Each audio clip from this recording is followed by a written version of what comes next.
I started a business when my boys were young because I became a single mom of two infants that were 15 months apart. So I realized that I became, business oriented and financially conscious because I had to take care of two children by myself. And I also, especially back then, I guess 10 years ago, was like, I needed to heal from men, okay? And I needed to, get myself to a point where I'd be able to trust a man, basically, because, that was pretty detrimental for me. Traumatic brain experience. And I think that a lot of people don't realize how difficult, business is. It's really not if you just say, okay, well, these are my goals, this is what I have to do. But when you want to, it is a masculine thing for a woman to do, and people don't think that, but it is, because we have to be future finances. We have to forecast future finances, stuff like that. It was just not in our really element to do. We're supposed to be spiritually leading our family and providing that balance, that emotional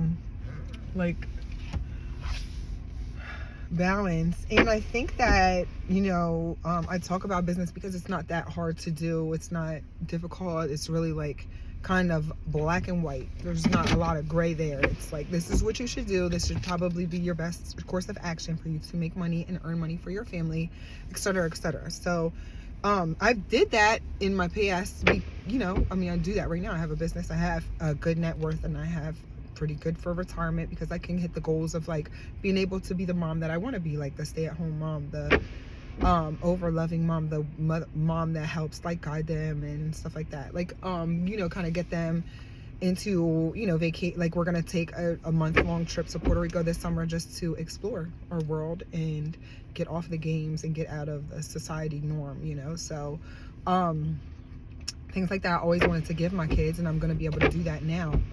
But I did go deep into a business to provide for my family.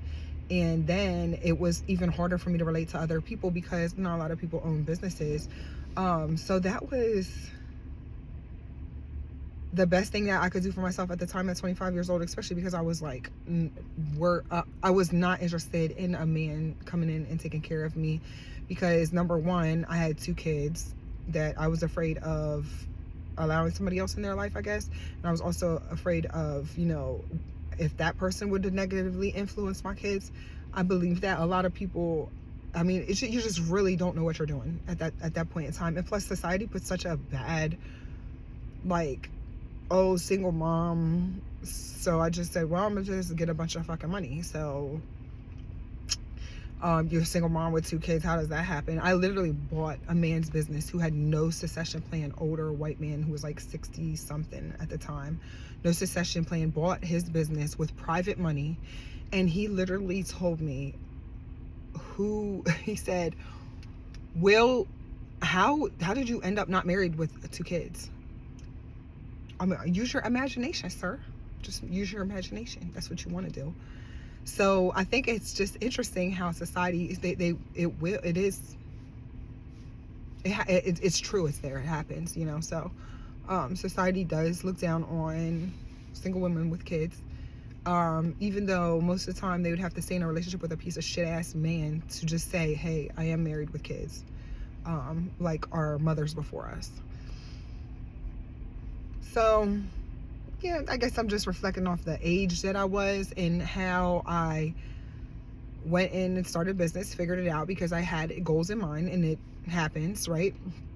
And then now older, 10 years later, I realized that I went into that masculine role because I was afraid of allowing a man to do that for me.